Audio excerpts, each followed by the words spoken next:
আর সবচাইতে উত্তম খরচ কি জানেন?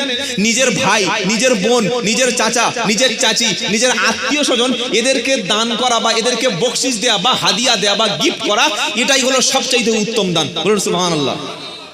নিজের ভাইকে দান করা যায়, হ্যাঁ, নিজের বোনকে, হ্যাঁ, নিজের চাচা চাচি আত্মীয় স্বজন এদেরকে দিলে দুটো লাভ। এক হচ্ছে আপনি ওই আপনার আত্মীয়তার সম্পর্কটা আরো মজবুত হলো।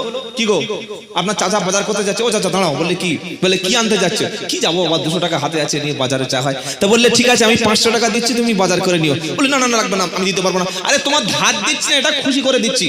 কি গো, গুনাহ হবে? আত্মীয় সম্পর্কটা আরো বেড়ে গেল।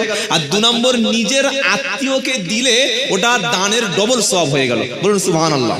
ওই জন্য আল্লাহ যখন কোরআনে বলেছে দান করো, প্রচুর জায়গায়, যদি আমার সেটা বিষয় নয়, আল্লাহ যখন বলেছে তোমরা দান করো, তখন বলেছে নিকট আত্মীয় দান করো। সুবহানাল্লাহ বলবেন না? বললে একটা দুটো বলুন। পারা নাম্বার 2 সূরার নাম বাকারা, একদম 215 নম্বর আয়াত।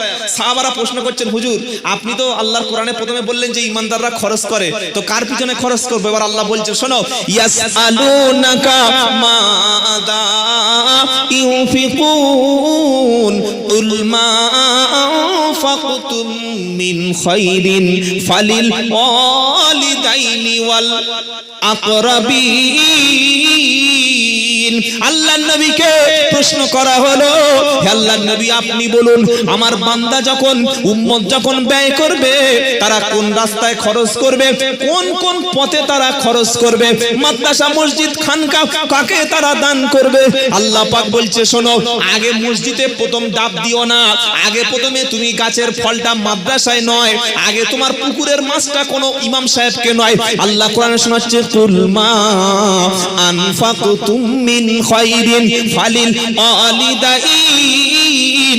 আগে তোমার আব্বা আম্মার পিছনে তুমি খরচ করবে। জোরে বলুন সুবহানাল্লাহ। দ্বিতীয় নম্বরে ওয়াল আকরাবিন, তোমার নিকট আত্মীয়কে তুমি দান করবে, খরচ করবে। এবার আল্লাহ মুসা নবীর উম্মত যারা ছিল বানি ইসরাইল, ওদের কাছ থেকে বলছে শোনো, তোমাদের কাছ থেকে কিছু ওয়াদা নিচ্ছি। কি গো, প্রতিশ্রুতি। কি প্রতিশ্রুতি? ওয়াইদ আকাদনা মিসাকা বানি ইসরাইল লা তা'বুদুনা ইল্লাল্লাহ ওয়া বিল ওয়ালিদাইনি ইহসানা ওয়া দিল কুরবা। শব্দ শুনবেন, আল্লাহ বললেন আমি বানি ইসরাইলের উম্মতের কাছ থেকে, আমি তাদের কাছ থেকে প্রতিশ্রুতি নিয়েছিলাম, আল্লাহ ছাড়া অন্য কারোর ইবাদত করবে না, আর এই আব্বা আম্মার ইহসান করবে, খেদমত করবে, ভালোবাসবে, আর তোমরা নিকট আত্মীয়র সঙ্গে খারাপ আচরণ করো না। জোরে বলুন সুবহানাল্লাহ। আল্লাহ এখানে মুমিনদের 3টে কোয়ালিটি বললেন। প্রথম বললেন গায়বের উপরে, মনে নাই আপনাদের, ভুলে গেছেন নাকি? গায়বের উপরে ঈমান। 2 নম্বর কি বলেছে মনে আছে? জোরে বলেন, নামাজ। 3 নম্বর বলেছে খরচ করা। এবার 4 নম্বরে ওয়াল্লাযীনা ইউমিনুনা বিমা উনজিলা ইলাইকা ওয়া মা উনজিলা মিন ক্বাবলিক। আল্লাহ পাক বলছে হাবিব, আপনার উপরে আসমানি কিতাব হিসাবে যে কিতাবটা পাঠিয়েছি, ওটার উপরে বিশ্বাস করেছে যারা, আর আপনার আগে আরো আসমানি কিতাব ছিল, ছিল তাওরাত, ছিল জাবুর, ছিল ইনজিল। সুবহানাল্লাহ বলেন না? বলো যে তাওরাত, জাবুর, ইনজিল এগুলো আপনি বানাচ্ছেন না, কোরআনে আছে। আল্লাহ পাক বলছে শোনো, এটা কোরআনে আছে। কোথায় আছে? ইন্নাল্লাহা আশতারা মিনাল মুমিনিনা আনফুসাহুম ওয়া আমওয়ালাহুম বিআন্না লাহুমুল জান্নাহ ইউকাতিলুনা ফি সাবিলিল্লাহি ফায়াকতুলুনা ওয়া ইউকতালুন। এবার আসল শব্দটা আসছে গো, ও আদান আলাইহি হাক্কান ফি তাওরাতি। কি কিতাব বললাম? জোরে বলেন। তাওরাত, ফি তাওরাতি ওয়াল ইনজিলি ওয়াল কুরআন। জোরে হবে না সুবহানাল্লাহ? এখান থেকে এটা 11 পারা 3 পৃষ্ঠা 11 নম্বর লাইন 111 নম্বর আয়াত সূরা তাওবা। এখানে 3টে কিতাব পেলাম, তাওরাত পেলাম, ইনজিল পেলাম, আর কি পেলাম গো? কোরআন। বলো যে জাবুরটা, এটা আল্লাহ নাজিল করেছেন দাউদ নবীর উপরে। আল্লাহ বলছেন ও আনজাল্লা, আমি নাজিল করেছি দাউদের উপরে জাবুর দিয়েছি। বলুন সুবহানাল্লাহ। তো সব কিতাবের উপর ঈমান আনতে হবে। কোন মুসলমান যদি বলে কোরআন মানি কিন্তু ওই মুসা নবীর কিতাব মানি না, বা ঈসা নবীর কিতাব মানি না, বা ওই দাউদ নবীর কিতাব মানি না, সে কিন্তু ঈমানদার নয়। শুনছেন আপনারা? ঈমান কার কার উপরে শুনে নিলেন? গায়বের প্রতি ঈমান, আল্লাহকে না দেখে, ফেরেশতাকে না দেখে, কিতাবকে না দেখে, জান্নাত জাহান্নামকে না দেখে ঈমান। 2 নম্বর নামাজ কায়েম করা, আর 3 নম্বর আল্লাহর রাস্তায় খরচ করা, 4 নম্বর নবীর উপরে নাজিল হয়েছে যে কিতাব সেটার উপরে ঈমান আনা, 5 নম্বর হলো আল্লাহর নবী ছাড়াও যত আসমানি কিতাব এসেছে সবার উপরে ঈমান। বলুন সুবহানাল্লাহ। এবার আল্লাহ পাক পৃষ্ঠা উল্টে দিচ্ছে, মানে বলছে ফেরেশতারা বললে কি বললে, এক পৃষ্ঠা বলা হয়ে গেছে, এবার পরের পৃষ্ঠা উল্টে দাও। যারা কোরআন পড়েছেন দেখেন, ফলো করেন, পরের পৃষ্ঠা দেখবেন উপরে লেখা আছে কি গো, উলাইকা আলা হুদাম মির রাব্বিহিম ওয়া উলাইকা হুমুল, কি হবে বলছে তুমি বলো, উলাইকা হুমুল মুফলিহুন। জোরে বলুন সুবহানাল্লাহ। আল্লাহ বলল 5টি জিনিস যার মধ্যে পাবে, গায়বের প্রতি ঈমান পাবে, 5 ওয়াক্ত নামাজ পাবে, দান খয়রাত পাবে, আর আল্লাহর আসমানি কিতাবের উপরে, অন্যান্য নবীদের উপরে যে কিতাব দিয়েছি এই 5টা বিষয়ের উপরে ঈমান এনেছে যারা, উলাইকা আলা হুদাম মির রাব্বিহিম, ওরা আল্লাহর হিদায়াতের উপরে, আল্লাহর সঠিক রাস্তার উপরে আছে, ওয়া উলাইকা হুমুল মুফলিহুন, আর ওরাই হলো প্রকৃত সফল ব্যক্তি, তার মানে ওরাই হলো জান্নাতি। জান্নাতি যদি যেতে চাও, যেতে যাওয়ার ইচ্ছা থাকে, 5টার উপরে ঠিক করে নাও। 1, আল্লাহকে না দেখে বিশ্বাস করেছি, আখিরাতকে না দেখেই বিশ্বাস করি, কোরআনকে বিশ্বাস করি, ফেরেশতাদের বিশ্বাস করি। 2 নম্বর নামাজকে ঠিক করে নাও। 3 নম্বর আল্লাহর রাস্তায় খরচ করো, আল্লাহর আসমানি কিতাবের উপরে মেনে নাও। আল্লাহ বলছে তাহলে তোমরা সফল হয়ে গেলে, জান্নাতি হয়ে গেলে। বলুন সুবহানাল্লাহ। তাহলে ঈমানদারদের ব্যাপারটা কি হয়ে গেল? চুকে গেল। এবার কাদের ধরেছে আল্লাহ? আরে বলছেন না কেন? কাফেরদের। আল্লাহ বলছে ঈমানদার তোমাদের বলে দিলাম, যাদের মধ্যে এইগুলো থাকবে তারা পাকা ঈমানদার। বলুন সুবহানাল্লাহ। এবার আল্লাহ বলছে কাফের তোমরা শোনো কি বলছে, ইন্নাল্লাযীনা কাফারু সাওয়াউন আলাইহিম আআনদারতাহুম আম লাম তুনদিরহুম লা ইউমিনুন খাতামাল্লাহু আলা কুলুবিহিম ওয়া আলা সামইহিম ওয়া আলা আবসারিহিম গিশাওয়াতু ওয়া লাহুম আযাবুন আযীম। ঈমানদারদের একটা বিশাল একটা লিস্ট দিয়েছেন, শুনলেন আপনারা কত বড় কাজ? আর আল্লাহ বলছে যারা কাফের এদের মধ্যে 3টে জিনিস থাকবে। কটা গো? আরে বলছেন না কেন? 3টি। কি কি? ইন্নাল্লাযীনা কাফারু সাওয়াউন আলাইহিম আ'আনদারতাহুম আম লাম তুনদিরহুম লা ইউমিনুন। আল্লাহ বলছে নবী, এই কাফের যারা, আল্লাহকে অস্বীকার করে যারা, ওদের কাছে ওয়াজ নসিহত করা না করা সমান, ওদের কাছে জান্নাত জাহান্নামের ভয় দেখানো সমান। ওরা কখনো ঈমান, কি আশ্চর্য কথা! মানে আপনি বুঝতে পারছেন কত বড় কথা আল্লাহ বলছে? আল্লাহ বলছেন নবী তুমি কার কাছে ওয়াজ করবে, কাকে ভয় দেখাবে, কাকে জান্নাতের কথা বলছো, কাকে জাহান্নামের কথা বলছো? ওই কাফের যারা, ওদের কাছে বলা না বলা, ভয় দেখানো আর না দেখানো, কি বলছেন না কেন? সমান। ও জীবনে শুনবে না। যদি শুনতো তাহলে আবু জাহেল তো মুসলমান হতো। কি গো শুনছেন আপনারা? নবীর নিজের চাচা আবু লাহাব সে তো মুসলমান হতো, আবু তালেব সেও তো হতো, উতবা, সাইবা, ওলীদ ইবনে মুগিরা এরা তো হতো। হয়নি?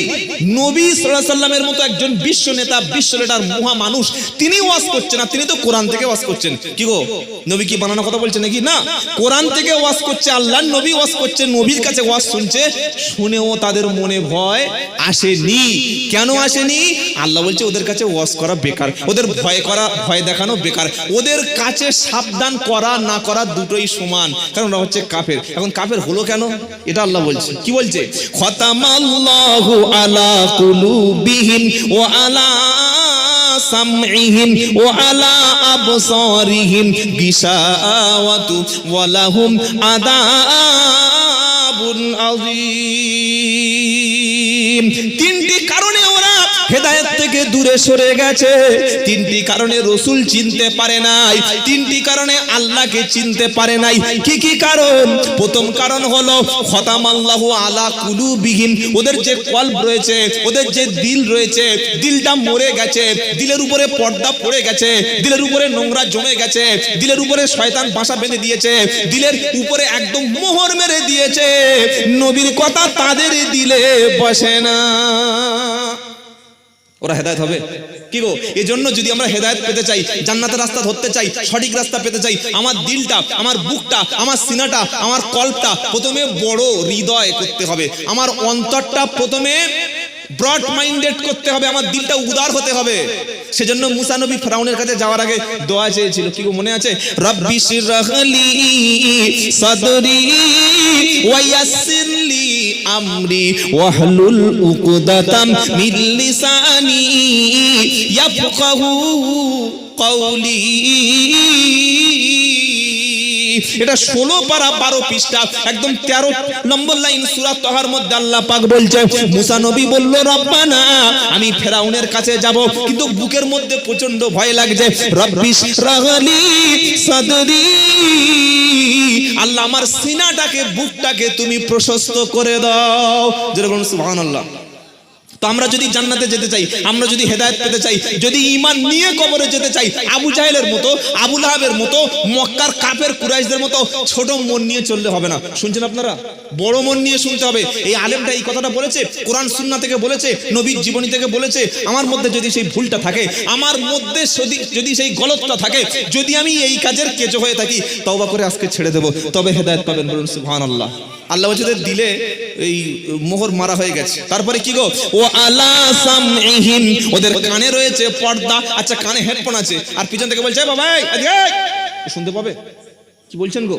ওদের কানের মধ্যে তো পর্দা মেরে দিয়েছে আল্লাহ। কাফেরদের কানে এমন পর্দা মেরে দিয়েছে, আজান হলে যায় না, ওয়াজ নসিহত হলে যায় না, ওলামারা ডাকলে শোনে না, যদি ইমাম সাহেব হাত ধরে আমার সময় নাই, এই কথাগুলো বলে যারা ওদের মানে ইসলামের কথা, কোরআনের কথা, দিন ইসলামের কথা, আল্লাহ রসুলের কথাগুলি যখন কেউ বলে, এই কথাগুলো কানের মধ্যে পৌঁছানোর মতো যাদের ক্ষমতা নেই, ওরা হেদায়েত হবে না। শুনছেন আপনারা?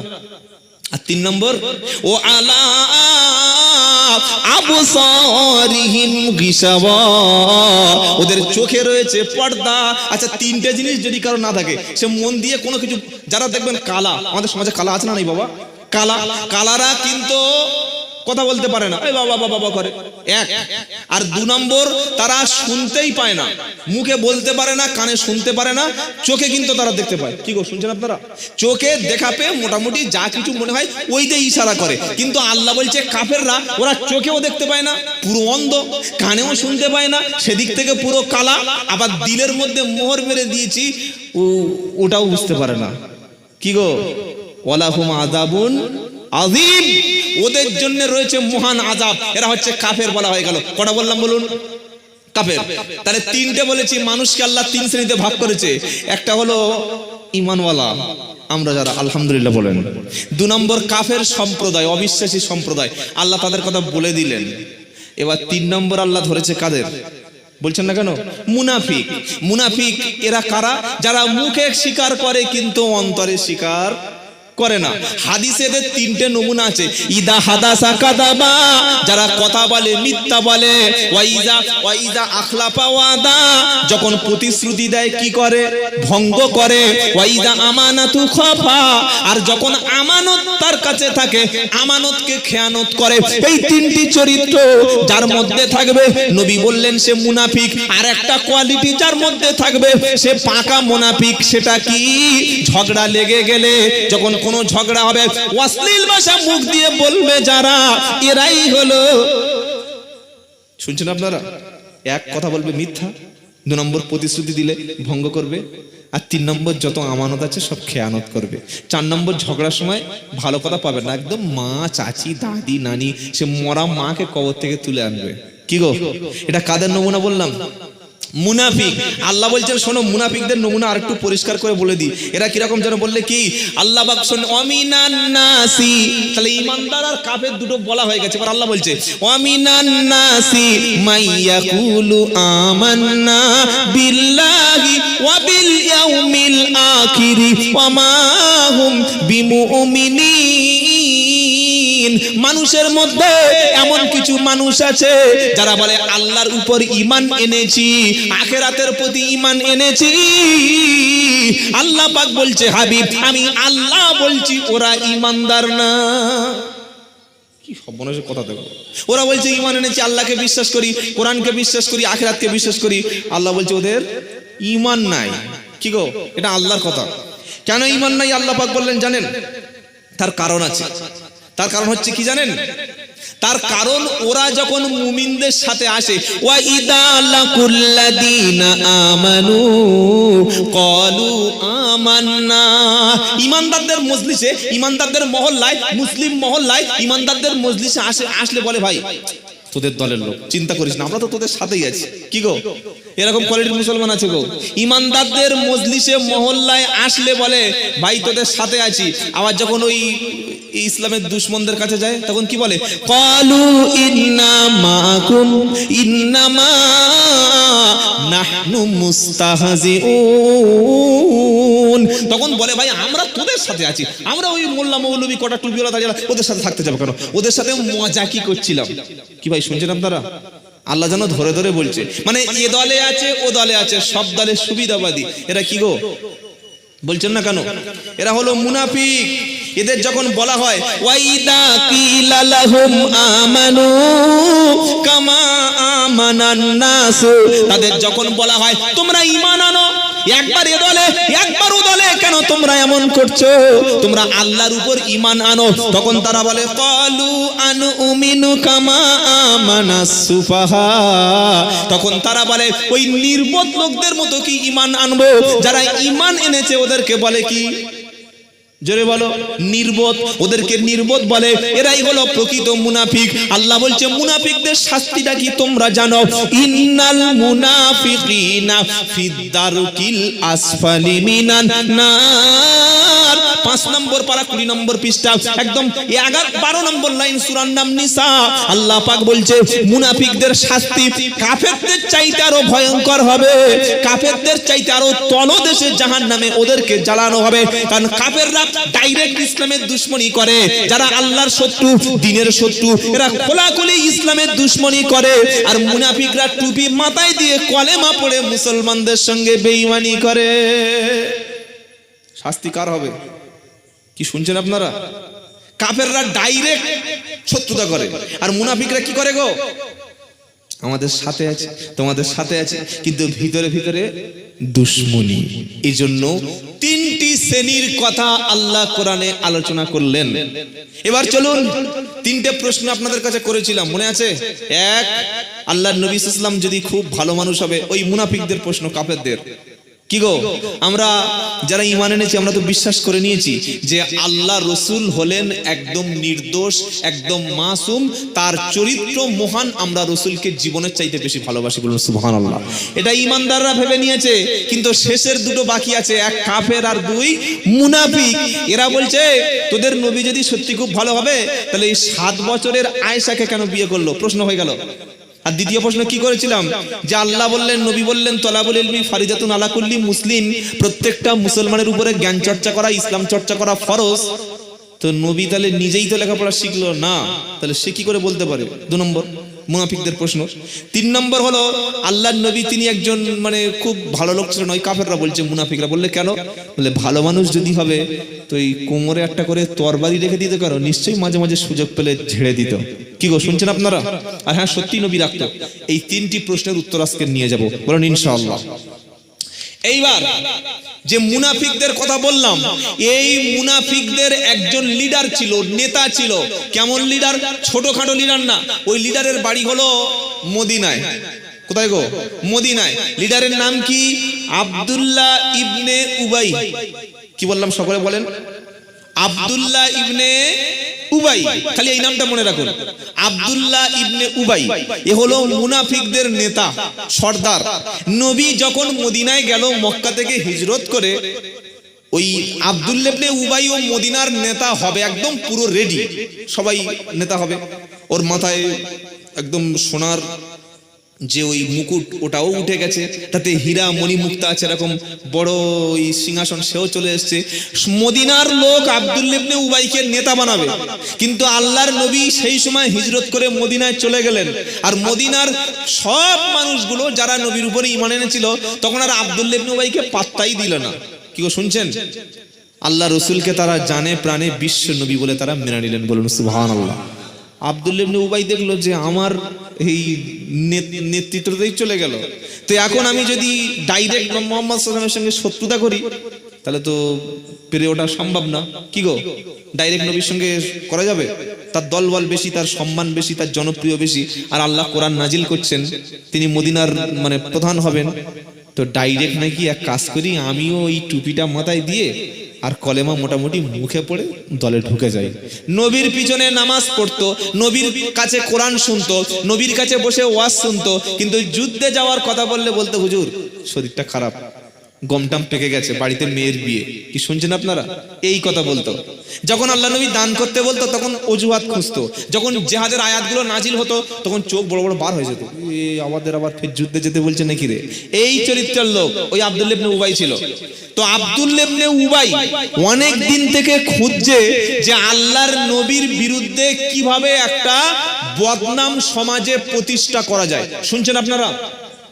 যারা আলেম ওলামা, হাক্কানি আলেম, হাক্কানি ওলি, হাক্কানি পীর, হাক্কানি বুজুর্গ, হাক্কানি আল্লাহওয়ালা, এদের পিছনে সমালোচনা করে, এদের দোষ ত্রুটি সমাজে বর্ণনা করে, এদের বিরুদ্ধে গীবত গিল্লা করে, কিংবা মিথ্যে তুহমত রচনা করে, বুঝতে হবে আব্দুল্লাহ ইবনে উবাইয়ের রক্ত তাদের শরীরে বইছে।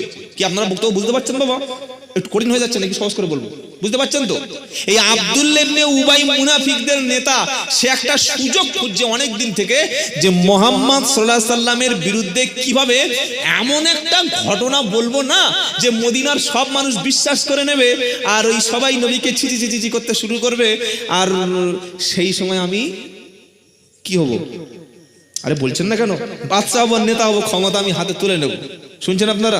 হ্যাঁ, কারণ যখন কোনো দল বা নেতা বিপদে পড়ে, মিডিয়া দেশের লোক তখন হই হই করে, তখন তার একটা ভোট বা একটা জনপ্রিয় বেশ ধাক্কা খায়। কি শুনছেন আপনারা? তা আব্দুল্লাহ ইবনে উবাই বললো ওরকম একটা পজিশন তৈরি করি। ও অনেক দিন থেকে সুযোগ খুঁজে, শয়তানটা সুযোগ চলে এলো। কারণ ওই শয়তান মুনাফিকরা সবসময় তো মুসলমানদের সাথেই লেগেই থাকে, সুযোগ খুঁজতে শুরু করে। আপনার গ্রামে, আপনার মসজিদে, আপনার বাড়িতে, আপনার বন্ধুর মধ্যে মুনাফিক থাকতে পারে। শুনছেন? সালাম দেবে, কি গো, পাশে এসে চা খাওয়াবে, কিন্তু সুযোগ পেলে আপনার বিরুদ্ধে আবার চায়ের দোকানে বলবে। আর এদের কথা কিন্তু খুব মিষ্টি হয়।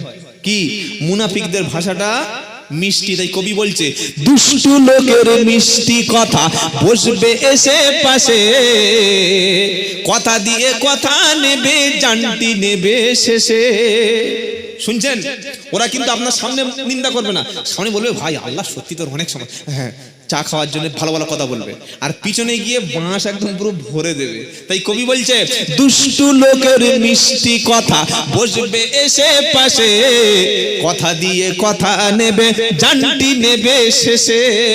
আব্দুল্লাহ ইবনে মুনাফিক অনেক দিন থেকে সুযোগ খুঁজছে আল্লাহর নবীর বিরুদ্ধে কিভাবে একটা মিথ্যা অপবাদ রচনা করা যায়। আল্লাহর নবী সাল্লাল্লাহু আলাইহি সাল্লাম চলে গেল বনি মুস্তালিক যুদ্ধের জিহাদের ময়দানে। বনি মুস্তালিক বলে একটা জায়গা, তাদের বিরুদ্ধে নবী অভিযান শুরু করলো, সেনা বাহিনী নিয়ে চলে গেল। আর যাওয়ার সময় আল্লাহর নবীর স্ত্রী আম্মা জান আয়েশা সিদ্দিকা রাদিয়াল্লাহু তাআলা আনহাকে সঙ্গে নিয়ে গেল। কার সঙ্গে নিলেন? আয়েশা সিদ্দিকা সঙ্গে নিয়ে গেলেন। নবী যখন বিদেশে সফর করতেন নিজের স্ত্রীকে নিয়ে যেতেন, বলুন সুবহানাল্লাহ। আপনি যখন হজে যাবেন চেষ্টা করবেন নিজের এই গিন্নিকে নিয়ে যাওয়া, মনে থাকবে বাবা? আল্লাহ আমাদের নিয়ে যাওয়ার তৌফিক দান করে, বলুন আমিন। নবী বনি মুস্তালিক যুদ্ধে জয়ী হয়ে গেল, ফিরে আসছে রাতের বেলা। আল্লাহর নবী সাহাবাদের বললেন, ও সাহাবারা, এত রাত্রে বেলা মদিনায় ফেরা যাবে না, আজকের রাতটা এই জায়গায় তোমরা তাঁবু তৈরি করো, ছোট্ট ছোট্ট বাঁশগুলো কাঠগুলো পুঁতে শিবির তৈরি করো, আগামীকাল সকাল যখন হবে আমরা সবাই মিলে মদিনার দিকে ফিরে যাব। ভোর যখন হয়ে গেল আল্লাহর নবী সাল্লাল্লাহু আলাইহি ওয়াসাল্লাম বললেন, হে আমার সাহাবারা, তোমরা তৈরি হয়ে যাও, আমরা সকলে মদিনায় ফিরে যাব। নবীর সেনাবাহিনী, নবীর সাথী সঙ্গী সকলে চলে যাচ্ছে। এবার কোথায়?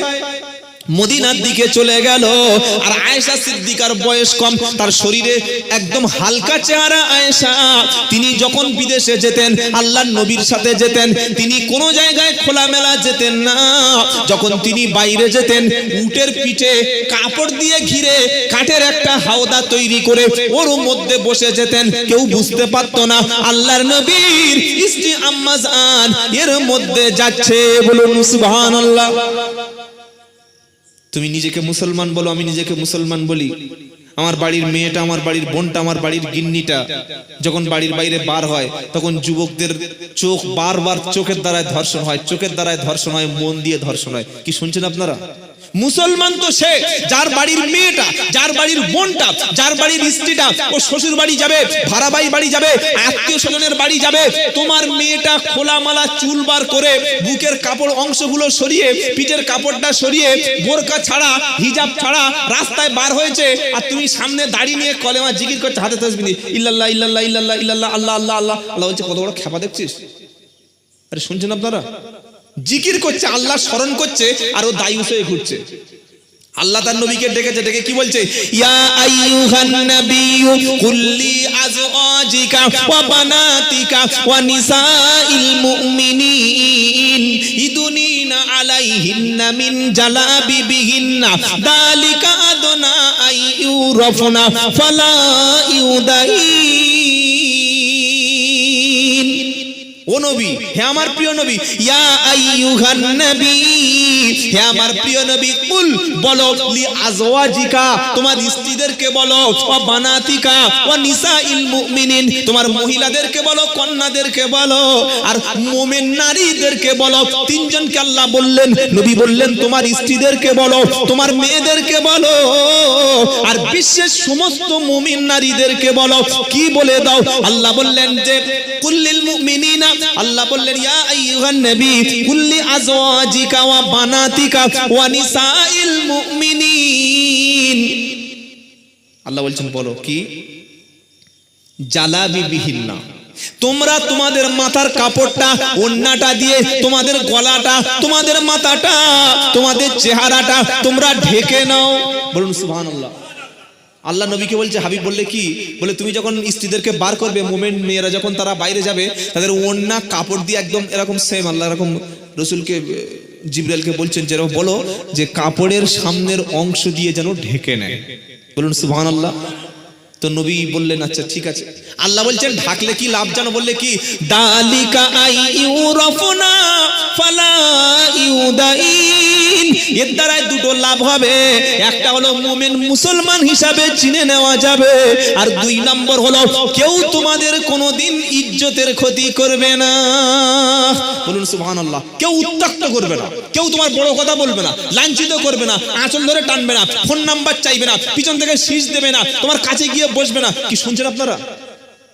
আর যখন তুমি খোলামেলা ঠোঁটে লিপস্টিক, মুখে মেকআপ পরে একটা নারী যদি টোটো এখান থেকে জীবনতলা বা এখান থেকে আপনার ওই কি গো ওইদিকে যায়, ছেলেরা ফোন নাম্বার চাইতে পারে না, পারে না? আল্লাহ বলছেন এটা নদীদেরকে বলে দাও। আম্মা জান আয়েশা সিদ্দিকা রাদিয়াল্লাহু তাআলা আনহা, তিনি উটের পিঠে ওঠার আগে উটের উপরে কাপড়টা এরকম সুন্দর ঘেরা থাকতো। এবার ফজরের সময় আল্লাহর নবী বললেন, হে আমার সাহাবারা, তোমরা মদিনার দিকে চলো। আল্লাহর নবী যখন নির্দেশ দিল, আম্মা জান আয়েশা সিদ্দিকা রাদিয়াল্লাহু তাআলা আনহা সেই সময় তিনি চলে গেছেন একটু হাজত, পেশাব পায়খানার জন্য একটু দূরে চলে গেছে। আর যাওয়ার পরে ফিরে এসে দেখছে গলার হার নাই। কি শুনছেন আপনারা? গলার হারটা কি হলো? খুঁজতে শুরু করলো। মহিলাদের কাছে গলার হার, এই হাতের আংটি বা নাকের, এগুলো খুব কিন্তু মূল্যবান। কি বলছেন? আরে একটা বাটি হারিয়ে গেলে দেখবেন মায়েরা ঝগড়া করে না করে না? এই সবুরার মা, বিউটির মা, এই বাটিটা আমার, হয়তো 10 টাকা বা 20 টাকা দাম, ওই নিয়ে সে পুকুর ঘাটে সানের কাছে কি অশান্তি মারামারি, না আমার বাটি দাম 10 টাকা, কিন্তু ঝগড়াটা বড়। কি গো শুনছেন আপনারা? এই ছোট ছোট বিষয় মেয়েদের কাছে বোঝানো খুব মুশকিল। তো আম্মাজান আয়েশা সিদ্দিকা ইচ্ছা করলে চলে আসতে পারতেন, কিন্তু গলায় মানে হাত দিয়ে দেখছেন হার নাই, হাতটা হারিয়ে গেল। আবার তিনি চলে গেলেন, মানে যেখানে ওই মানে হাজত পূরণের জন্য গিয়েছিলেন, খুঁজতে খুঁজতে খুঁজতে অনেক দেরি হয়ে গেল। আর আল্লাহর নবী বললেন, সাহাবারা বললে কি বললে, তোমরা তোমাদের স্ত্রীদেরকে ওই উটের পিঠের উপরে তুলে দাও, কাপড় ঘেরা কাঠের অংশ চাগিয়ে তুলে দাও। তো আম্মাজান আয়েশা সিদ্দিকা যার উপরে বসে যেতেন, সাহাবারা ওইটা শুধু উপরে তুলে দিয়েছে। কেন তুলে দিয়েছে? তারা ভেবেছেন এর মধ্যে রাসূলের স্ত্রী আছে, ওরা তো আর খুলে দেখে নাই যে ভিতরে কেউ আছে না আছে। কি গো শুনছেন? তারা কেন বুঝতে পারেনি? তারা বুঝতে পারেনি এই জন্যে, আম্মাজান আয়েশা সিদ্দিকা তিনি একদম হালকা ছিলেন, বয়স্ক আমার প্রচুর হালকা, শরীরে অত মানে স্বাস্থ্যবান ছিলেন না। তারা মনে করেছে এর ভিতরে আছে, হালকা, তাই উপরে তুলে দিয়েছে, আর ও সব বাড়ি চলে এসেছে, মানে মদিনার দিকে চলে এসেছে। আম্মাজান আয়েশা সিদ্দিকা রাদিয়াল্লাহু তাআলা আনহা ফিরে এসে দেখছেন আর একটা উট নাই, ঘোড়া নাই। তিনি বললেন না, যাওয়া যাবে না। তিনি এবার বসে পড়লেন।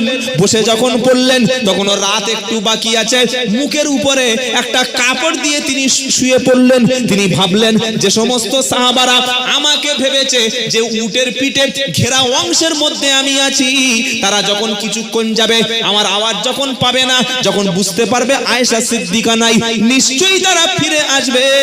সেজন্য নির্দিষ্ট জায়গায় বসে থাকি, এসে খুঁজতে শুরু হবে।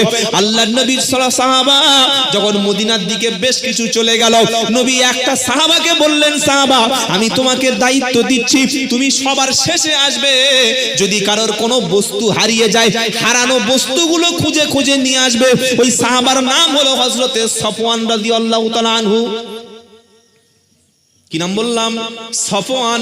ওদিকে মুনাফিকের নেতা নাম বলেছি, কি মনে আছে? আব্দুল্লাহ ইবনে উবাই। সে একটা সুযোগ খুঁজছিল কিভাবে ইসলামকে বদনাম করা যায়, কিভাবে নবীর বদনাম করা যায়। এদিকে সফওয়ান রাদিয়াল্লাহু তাআলা আনহু, নবী বললেন, সফওয়ান সবার শেষে তুমি আসবে, তুমি প্রথমে আসবে না। যদি কারোর কোনো হারানো মূল্যবান বস্তু পাও, ওটা তুমি সবার শেষে খুঁজে নিয়ে চলে আসবে। আচ্ছা, এই পর্যন্ত আপনারা ঘটনাটা বুঝতে পেরেছেন কি? এবার ফেরেছেন না পারেন নাই? এটা সূরা নূরের তাফসীর বলছি ভাই, একদম আম্মাজান আয়েশা সিদ্দিকা বর্ণনা করছে, বুখারী শরীফের হাদিস, সূরা নূরের তাফসীর। কোরআনে আল্লাহ সূরা নূর বলে একটা সূরা নাজিল করেছে। এই সূরাটি হচ্ছে ওই মানে আল্লাহ রাসূলের চরিত্রের সার্টিফিকেট দিয়েছে এই সূরাটা। বলুন সুবহানাল্লাহ। কারণ আব্দুল্লাহ ইবনে উবাই গো তো নবীর চরিত্র নিয়ে টানাটানি করবে একটু পরে, কি গো, ও সুযোগ খুঁজে নবীর বদনাম করা, তাই আল্লাহ সূরা নূর নাজিল করেছে। তাই একটু শুনুন, ইনশাআল্লাহ বুঝতে পারবেন। সফওয়ান রাদিয়াল্লাহু তাআলা আনহু এসে দেখছেন যে আম্মাজান আয়েশা সিদ্দিকার মুখের কাপড়টা সরে গেছে, আর তিনি দেখতে পেয়েছেন, চিনতে পেরেছেন, বললেন ইন্না লিল্লাহি ওয়া ইন্না ইলাইহি রাজিউন।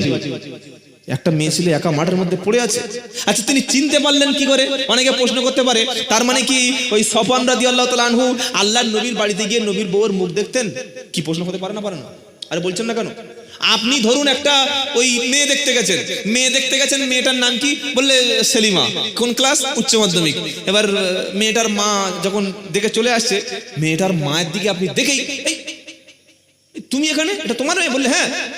বললে ও আচ্ছা আচ্ছা, আমরা তো সেই কলকাতায় আশুতোষ কলেজে বা ওই যাদবপুর ইউনিভার্সিটি একসঙ্গে পড়েছি।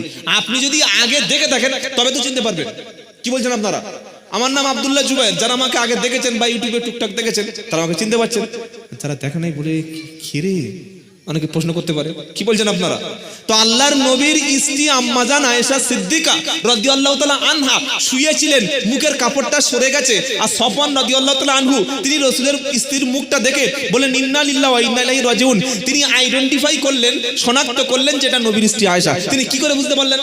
অনেকে প্রশ্ন করতে পারে, তাহলে আল্লাহ নবীর স্ত্রী আগে মুখ নিশ্চয় দেখেছিল? হ্যাঁ দেখেছিল। কেন দেখেছিল?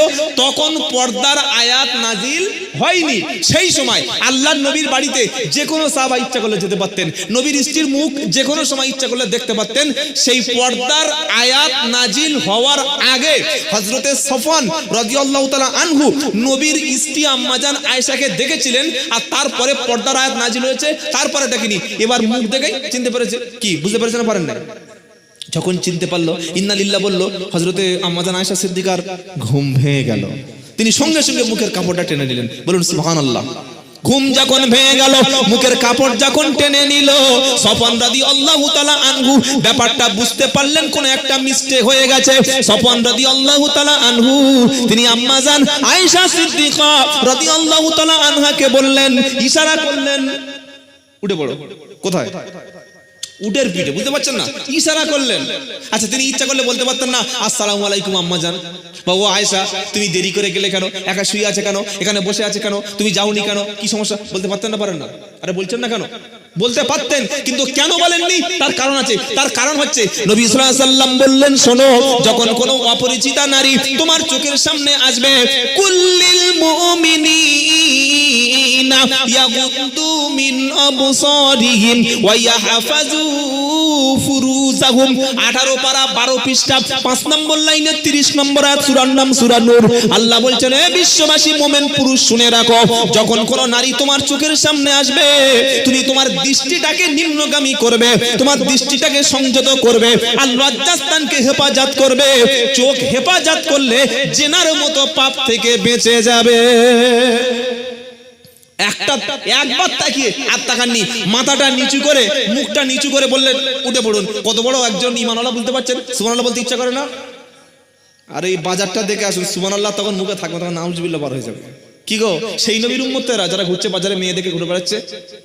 আল্লাহ নবীর স্ত্রী ওই সফওয়ান দেখে বললেন ইন্না লিল্লাহ, বলে মুখটা সমস্যা অন্যদিকে ইশারা করে বলছে, উঠে পড়ো, উঠে পড়ো, হয়ে গেল। তো প্রশ্ন হতে পারে, আয়েশা সিদ্দিকা তো দুটো একটা কথা বলতে পারে নাকি? তিনি বলতে পারেন না যে তুমি সবাই চলে গেল আর তুমি কোথায় ছিলে? এটা তো বলতে পারতেন। এবার আল্লাহর নবীর স্ত্রী আম্মাজান আয়েশা সিদ্দিকা রাদিয়াল্লাহু তাআলা আনহা তিনি কসম করে বলছে, আল্লাহর কসম করে বলি, তিনি আমাকে ইশারা করলে বললেন, মা উপরে উঠে পড়ো। আর আমি সঙ্গে সঙ্গে ওই উটের পিঠে উঠে পড়লাম। তিনি উটের দড়ি ধরে টানতে টানতে চলে এলো। সেদিন ওই সময় সফওয়ানের সঙ্গে আমারও কোনো একটা আলোচনা কথা হয়নি। কেন কথা হয়নি? প্রশ্নটা কি? এখান থেকে উম্মত কি শিক্ষা পাচ্ছে? কেন কথা পাইনি? কথা কেন বলেনি? কেন তার সঙ্গে কোনো সংলাপ করেনি? সেটাও খুঁজতে হলে কোরআনে যেতে হবে। একদম 22 নম্বর পারা 3 নম্বর লাইনে প্রথম পৃষ্ঠাতে আল্লাহ মুমিনদের বলছে, ইনিত্তাকাইতুন্না ফালা তাখদানা বিল কওলি ফায়াতমা আল্লাযী ফি কলবিহি মারাদু ওয়া কুল্লা কওলাম মারুফা। আল্লাহ বলছে, ও মুমিন নারীরা, তোমরা ভালো করে শোনো, তোমরা যখন কোন পরপুরুষের সঙ্গে কথা বলবে, কোন পুরুষ যদি তোমার চোখের সামনে চলে আসে, তুমি কণ্ঠটা, তোমার গলার ভয়েসটা তখন নরম করে কথা বলো না, মিষ্টি সুরে কথা বলো না। তুমি স্বামীর সঙ্গে যেমন ভাবে কথা বলো, তোমার বাপের সঙ্গে যেভাবে কথা বলো, তুমি ছেলের সঙ্গে যেভাবে কথা বলো, পরপুরুষের সঙ্গে যেভাবে কথা যখন বলবে, তোমার গলার মধ্যে একটা ওয়েট ভারী ভারী আওয়াজ বার করবে, আওয়াজটা মোটা করে বলবে। যাদের মনে রোগ আছে তারা যেন তোমার কণ্ঠ শুনে পাগল না হয়ে যায়। দেখবেন বাইকের এই শোরুম, 4 চাকার শোরুম গুলো সব ওই কোম্পানি মানে মাল সেল করার জন্য অফিসে সব মেয়েদেরকে বসিয়ে রেখেছে। কি শুনছেন আপনারা? আমি যখন এই 4 চাকাটা কিনতে গেলাম 2021 সালে, আমাকে ডেকে নিয়ে এসে গোডাউনে চলে যাচ্ছে। কি সর্বনাশ! গিয়ে এক্সকিউজ মি স্যার, বসুন, কফি খান, তারপরে গাড়ির ফিচার্স, এই ব্যাপার, এই মানে ফ্যাসিলিটি আছে, এতটা গাড়ি ছুটবে, মানে বলে যাচ্ছে।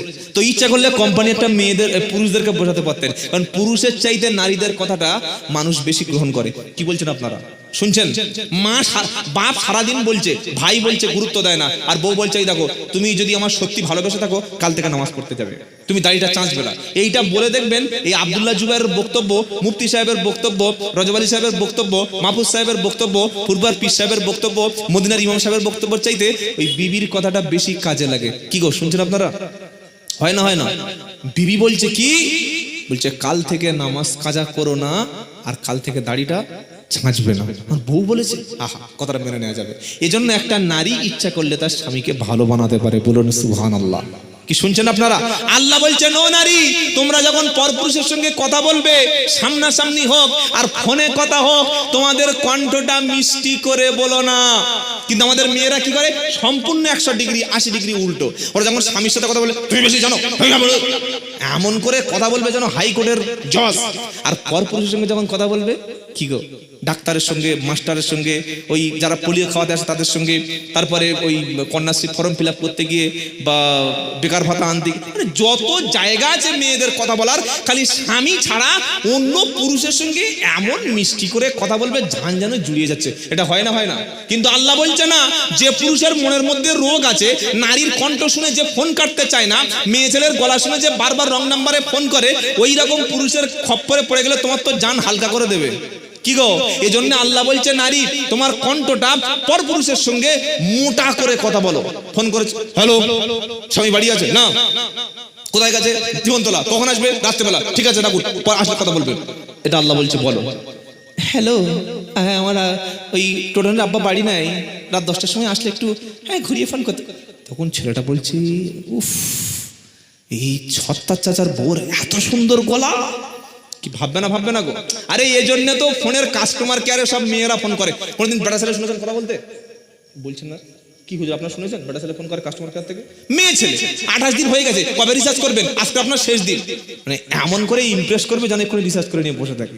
আল্লাহই বলছে, শোনো ও মেয়ে ছেলেরা, তোমরা পরপুরুষের সঙ্গে, যার সঙ্গে তোমার দেখা করা, কথা বলা, মানে ফেতনা আছে, যেমন কে দেওর, ভাসুর, ননদ, কি গো চাচাতো ভাই, তোমার ভাইয়ের স্বামী, ভাইয়ের বন্ধু, পাশের প্রতিবেশী, পাশের কাজের ছেলেটা, তোমার ড্রাইভারটা, তোমার বাড়ির লোকটা, তোমার ঘর মোছার লোকটা, ঘরে রং করতে এসছে সেই লোকটা, ঘরের রাজমিস্ত্রিটা বা টাইলস মিস্ত্রিটা, কিংবা ঘরে ছাদ ফেলবে পুট্টি মিস্ত্রি, ও যখন তোমার বাড়ি আসবে স্বামীর অবর্তমানে, তুমি কণ্ঠটাকে মোটা করে কথা বলো।